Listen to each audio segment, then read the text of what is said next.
જય માતાજી, જય સોનલમાં, જય મોગલમાં બધાને. કેમ છો બધા? મજામાં? આશા રાખું છું કે આપ સ્વસ્થ, મસ્ત, તંદુરસ્ત અને વ્યસ્ત છો. Welcome back to our new vlog.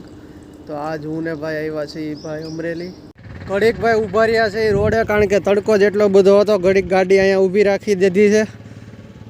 કેમ ભાઈ, હવે નીકળવું ને ઘરે? જવાનું જોઈએ ને. ઘરે પૂગી ગયા છે એ. રસ્તામાં તડકો હતો એટલે ઘડીક ઊભા રહ્યા હતા. અને અહીંયા જમવાનું તૈયાર છે.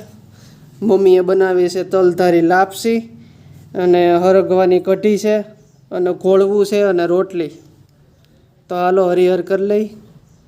જય માતાજી, ડાયરા ને હરિહર. મમ્મી અત્યારે દાળમાંથી ચણા અલગ પાડે છે. આ કંટલે બધી દાળ આ બધી પહોળી હતી ને, એમાં કોક ચણા રહી ગયા હોય તો એ બધા આમાં બહાર કાઢે છે દાળમાંથી. પછી આનો ચણાનો લોટ કરવાનો છે. કેમ મમ્મી? શેના ભરડ્યા છે પણ મેં ઘૂઘરો નહોતો કર્યો, એમને ડાયરેક્ટ ભરડી નાખ્યા હતા. બરોબર. એટલે આખા શેણા વધારે નીકળ્યા. એટલે હવે આખા શેણા વીણી અને પછી એને ઝાટકો મારી અને પછી દળવાનો. બરોબર. એટલે લોટ બની જાય એનો. પછી જઈએ આપણે ગોટા બોટા બનાવવાનો હોય તો બનાવી નાખવાના. ભજીયા ને જે બનાવવું હોય, ગાંઠિયા જે બનાવવું ઘરે જ બની જાય. ચોખા તેલમાં ગાંઠિયા કરીએ સારા થાય. આપણે વેસાતા લઈએ ને. હા, બધું ઘરનું. હા, ઘરનું થાય સારું. અને અત્યારે ઘઉં લેવા જવાનું છે તો ઘઉંની તૈયારી કરીએ છીએ. પપ્પા અત્યારે કોથળીઓ ભેગી કરે છે ઘઉંની.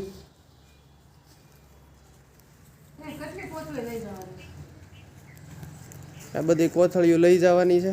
ભાઈ ફાટલ નથી નહીં જોવી પડે ને કોથળી. કોઈ ન્યા ને ઘઉં આપણે જોખવા દે ત્યાં ધાર થાય એનો અર્થ તો કંઈ નથી. અહીંથી બધું હરખું વ્યવસ્થિત કરી અને પછી ઘઉં લેવા જવાય. એટલે શું છે, હા, જોઈને લઈ જવી સારું. રસ્તામાં ઢોળાય નહીં. આ બધી કોથળીઓમાં અમારે ઘઉં લઈ આવવાના છે ગામમાંથી. એક જગ્યાએ નક્કી કર્યું છે, લેવા જઈએ છીએ હું પપ્પા થોડીક વારમાં. આ 3 કોથળીઓ અહીંયા પડ્યું છે, એ 3 લેતા જજો. એટલે ગામમાંથી લેવાય જાય તો વધારે પડે. હા, બહારથી લેવા જવું નહીં. બહારથી લેવાય. કુઈઓ અને ભૂતળી આમાં કુઈઓ આગળ જાઓ અને અહીંયા આટલી ભૂતળી પડી છે, બીજા દુકાનેથી દોડો લઈ લેવાનો 5 રૂપિયા. જોખાય તરત આમ સિલાઈ થઈ જાય ને તો રસ્તામાં કોઈ વાહનમાં ઢોળાય ફોડાય ને માલ અને માલ સલામત આપણો ઘરે આવી જાય. એટલે સીવવાનું નક્કી કર્યું છે. ત્યાંથી ટ્રેક્ટરમાં નાખી દે. ટ્રેક્ટર એનું આવશે. ટ્રેક્ટર આવે ને એટલે એમાં નાખી જાય. ટ્રેક્ટર સીવવાય ઠાઠું મારી જાય ને ડેલી મોટી કરી હોત તો સારું. ફળિયામાં ટ્રેક્ટર આવી છે. એ આવી એ હાસું તારું ત્યાંથી લઈ આવવાના. ડેલી રહી હું ને પછી ઉઠ થાય ખાલી. એ બરોબર છે, પણ ત્યાંથી આપણને ઓઢી પણ ઉપાડવા ને. અત્યારે તો ન થાય ને તાત કરી એને કહેજો ને અહીં હું મૂકી જાય. કોણ એ તો મૂકી જાય અહીંયા સુધી. ઉતારી જાય ઠેઠ ઓસરી સુધી. પણ ટ્રેક્ટર અંદર આવે એમ નથી. નાની અહીંયા ડેલી થોડીક નાની છે એટલે ટ્રેક્ટર અંદર આવે એમ નથી. એટલે અહીંયા ડેલીથી થોડાક હારી લેવું. થોડોક કેમ પપ્પા? અત્યારે મમ્મી ધોવે છે કપડાં. પાણી બહુ મોડું છે. પાણી મોડું છે આપણું. હા, ઉનાળો આવે ને એટલે પાણી મોડું પડી જાય. સાબુ લાગે ને પાણી આવે ને તો એકલા છે, પણ 2-3 દી આવે પાણી. આ કપડાં તો ધોઉં છું પણ હજી ગોદડા ધોવાના બાકી છે. પાણી તો ઘણું આવે છે પણ મોડું આવે છે એટલે એ તકલીફ છે. અને પાછું એકલાને ટાઈમ પડે ને. હા, ગોદડા ધોવાના બાકી છે. ઘર કામ અને ગોદડા ઘઉં આવશે. ઘઉં સાફ કરવાના. ના, હવે ઘઉં આવી જાય. પહેલાં તો દાળિયા મળી જતા ઘઉં સાફ કરવાના. હવે કોઈ આવતા નથી ઘર કામ કરવા. પહેલાં સારું હતું, બધાય આવતા ધૂળ ઝાડા કરવા આવતા. હવે કોઈ નથી આવતું. ઘર કામ કરવાનું કહીએ ને તો કે ઘર કામ ને બીજું હોય તો કયો. હા, સાચી વાત છે ભાઈ. મજૂર મળતા નથી. સંડાસ બાથરૂમ પાડવાનું કીધું છે, 1 મહિનો થવા એવું હજી કોઈ આવ્યું નથી. અને આ ડાયાભાઈને કીધું છે એટલે ઓલા ઓસરીમાં ઓલી પૂટી કરવાની છે ને. હા, એ ઓસરીમાં પૂટી કરવી પડશે. 2 દિવસ પછી આવવાનું કીધું છે. હા, એટલે પહેલાં આપણે પાડી નાખવાના હો ડગલા. પછી સાફ બધું કામ થઈ ગયું કમ્પ્લેટ. મકાનનું સંડાસ બાથરૂમ તો એટલું કામ બાકી રહી ગયું.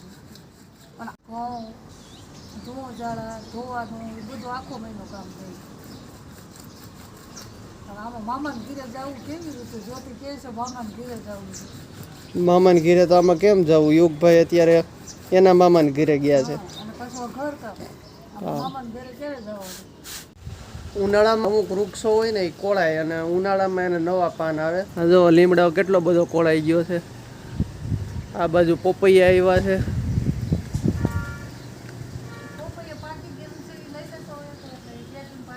બસ એક પાકી ગયું છે. 2 દિવસમાં એક પોપૈયું છે ને નીચેનું એ પાકી જવાનું છે.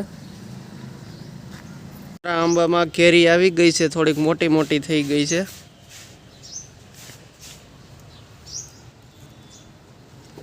હજી પાકવા દેવી છે. તો અત્યારે બેઠો છું ફળિયામાં અને કંઈક વાતાવરણ અત્યારે કંઈક બહાર નીકળ્યા જેવું થયું છે, એટલે ઠંડો ઠંડો પવન આવે છે. એટલે હું ને ભાઈ બે બેઠા છીએ અને મમ્મીનો કંઈક ઈરાદો બીજો લાગે છે. કંઈક લઈને આવે છે હાથમાં. શું છે મમ્મી? તે બોલી કરી હતી કે કાલ હું કાળી જીરી પી જાય. એ તો કરી હતી પહેલા બધાયની નજર સામે આપણે એવું કીધેલું છે તમે કે કાળી જીરી હું પી જાય પણ કાલ સવારમાં હોય ને. ના ના અત્યારે જ પીવાની છે. સવારે બહાર કઈ જોવાનું નહીં. સવારે બહાર ગયો તો પેલા ભાઈ પરાયણે આ બધા કાળી જીરી મને પાઈ છે. હું તો નથી પીતો પણ રહેવા દો એટલે કાલનું રાખો ને. જોતે હાલે પાઈ દે. એમ ન કરાય. નહીં પી ચાલે. જો કાલ 2 દિવસ ત્યાં બોલી કરી તો હવે પીવી પડશે. ઘડીક કડવી લાગશે કે તો નાક જો કડવું, પછી તીખું, તુરું, ખાટું, ગળ્યું અને ખારું એવા ઘણા રસ છે. 5 પ્રકારના મુખ્યત્વે રસ હોય છે. તેમાં કડવું થોડુંક જરૂરી છે, તો પીવું જોઈએ. ક્યાં જવું હવે પી ખબર છે બધી ને પીતો નથી પાછો એટલું પી જાય. જ્યોતિભાઈ ડાક દબાવીને પાઈ દે ભાઈ. આ બહુ કડવી છે મમ્મી. નહીં પી જા આખી વિશે પી જા. એ ઘડીક લાગશે કડવું. પી જા હાલો ઝડપ રાખો. એવું નથી કડવું. બહુ કડવું છે. ના નથી કડવું. પી જા. આ બહુ ગુણકારી છે. પી જા. જ્યોતિભાઈ કયો તો આલે પી જા. બહુ મસ્ત લાગે. એમ થાય કે આપણે ઘડીક લાગશે. સવારે તમે લસ્સી તો પીધી હતી. પછી પાણી પો, પછી લસ્સી પી જાય. આ પછી લસ્સી આપું તને. ચીકુની લસ્સી આપું. એકદમ કોકટેલ જેવું સ્વાદ આવે છે. જ્યોતિ દલાલે કે તો પી જાય. હવે બસ જો થોડીક જ રહી છે. થોડીક રહી છે. પી જા. ગુટલો ભરી જા.